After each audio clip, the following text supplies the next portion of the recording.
In my 31 plus years involved in wrestling, I've met The Rock, I've met Stone Cold Steve Austin, I've met Hulk Hogan, I've met Ric Flair.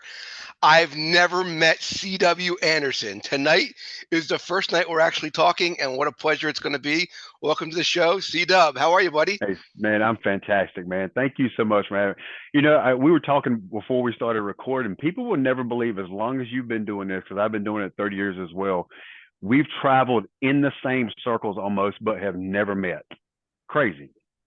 Crazy. And you've always been one of those guys I'd hear like Mike Busey talk about you or Crowbar. Everyone always talks about you. Very good. Steve Carino and Simon Diamond. So it's a pleasure. I feel like I already know. And plus, wrestling kind of connects people. You know what I mean? Yeah, It's you got to be a certain type to do what I did and what you still do. But this is gonna be a pleasure, man. Thanks so much I'm looking for forward to it. awesome. So you grew up in the Carolinas.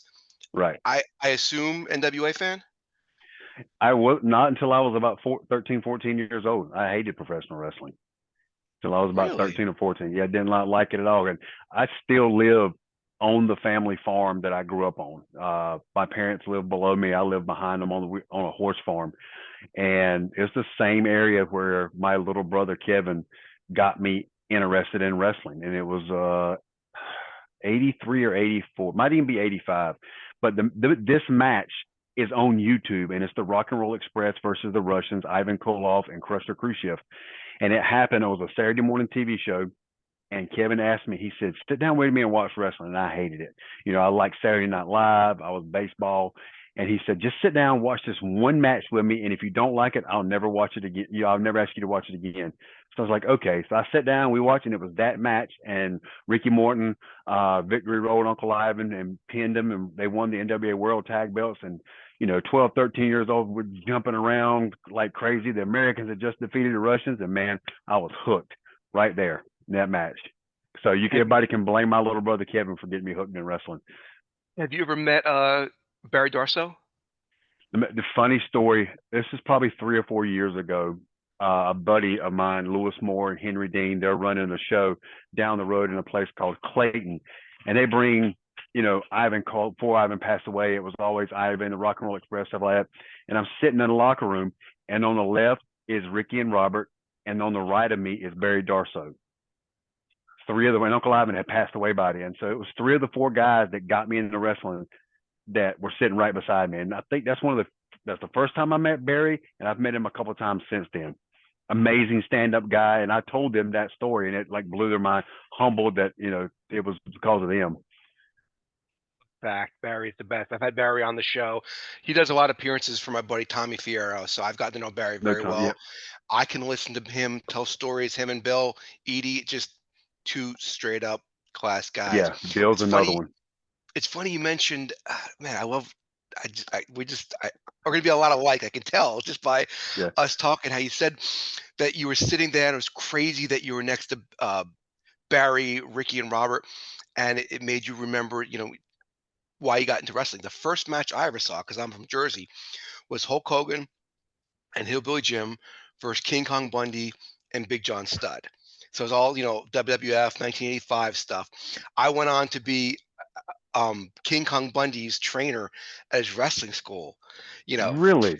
15 years. Yeah. So like, it's funny, like you said, how things come full circle like The that. first time I met Bundy, he's another one. I mean, I wasn't a WWF fan because that was out of our area. But when you did start watching, you see those guys, and then you get to meet them backstage, and get to know them and how just genuinely nice. Like Ivan Koloff was the same way, just one of the nicest people you'll ever meet. But on TV growing up, you hated his guts, and because he did his job. Same thing with Bundy. Yeah. Yeah. Very true. Who were your favorites growing up? Um, Bobby Eaton, Midnight Express, and still today, I have. There's a few stories about Bobby that when I got into wrestling, of course, Bobby was my idol, and I wanted to be Bobby Eaton. Even when I first got in, I had like the stripes down my because I wore long pants and because I was heavy set. But I wanted to be Bobby in the fact that where I could wrestle somebody like Ric Flair or a broomstick and have a 5-star match and not hurt them or get hurt. To me, that was Bobby. And one of my biggest thrills in wrestling was the very first time I got to meet Bobby. It's when Paul brought him into ECW to do a little program with me. And I remember, if you remember the old ECW arena, when you walk back, you had the two big black curtains and then the huge place where we all dressed at. And you had the little room to the side that was air conditioned. I'm walking back from the ring and I knew Bobby was coming. So I'm nervous all day. And I walk through the first black curtain and I go to walk through the second one. And I see Bobby sitting there talking to Paul. And I have to go to the other room and calm myself down because I started hyperventilating because I'm getting ready to meet Bobby Eaton and do a program with him. And we did the infamous thing where we squared off and traded punches. And I remember RVD telling me the next day that Paul made everybody watch the monitor because he wanted everybody to watch the two best punchers in professional wrestling go at it, which was humbling to hear from that. And it wasn't until a few years before Bobby passed away that he found out that he was my idol. Wow. And he's told me one day, like, oh God, what was his name? It's Bobby Thompson. It was taking care of him. He told Bobby that story, and Bobby couldn't believe it. That Bobby Eaton was C.W. Anderson's idol. And then 2 years ago, the last one about Bobby, George South, who I'm very, very close to, is a collector. He has his own museum and things like that. And we do a stadium show in Gastonia, which is near Charlotte. And George pulled me to the side and he gave me some of Bobby's things that Bobby had given him. And here's a few things that I got in my collection. Because I don't think I collect chess sets and Grimlocks and Transformers. But wrestling, it's just Bobby stuff. He gave me the USA Tag Belt plaque that Bobby had. I got Bobby Eaton's Blockbuster card. I got the letter WCW sent Bobby when they fired him. When they didn't tell him, they just mailed him the letter and told him he was fired. I have two plaques, one of him and Stan and one of him and Steven Regal. And Bobby signed it, but Steven hasn't. I got a pair of Bobby's trunks. I'm trying to think what else I have of Bobby's. I got a couple more small things of Bobby Eaton's that I have stored. And it's one of those, there's no amount of money I could get rid of that, of what he meant to me. And nobody else is close. Have you ever met Dennis? I met Dennis. I wrestled Bobby and Dennis about 15 years ago in Georgia for a promoter. And again, biggest Midnight Express mark. I love Midnight Express. To me, the GOAT of tag teams. And then August 6th down in Charlotte, Dennis was there with Randy Rose. So that the time I tagged against Bobby and Dennis, I took a picture with them, me and Ricky Landell. So I went up to Dennis and I reintroduced myself and I said, Dennis, I don't know if you remember me, but I showed him the picture. And it took him a second, but he immediately mentioned, Dennis has the cancer where he speaks from here. And he showed I don't know if it was his wife that was with him, possibly the picture and how great the pictures was.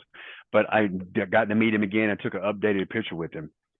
And Dennis was one of those that you want to sit around, you want to sit under the learning tree of and just listen to. When Jim Cornette talks about he's the reason Dennis Condrey taught them psychology. Yeah, I had Dennis on here, and I tell you, I wrestled Shawn Michaels before, I wrestled Kurt Angle before. I was like starstruck. It's Dennis Condrey. It's like, it's one of the unsung heroes. Of course, everyone knows who he is, but he's one of the unsung heroes. Yes. Like, as far as that guy went on the road 330 days a year, so people nowadays can go on the road 3 days a month and make a living. I just got in the mail a 32 disc DVD set, The Best of Midnight Express. House shows. Wow. And I've had this and found it again. It's a 12 match 3 disc of the Midnight Express with Barry Windham, Ron Garvin, and this is my study. Stuff like that.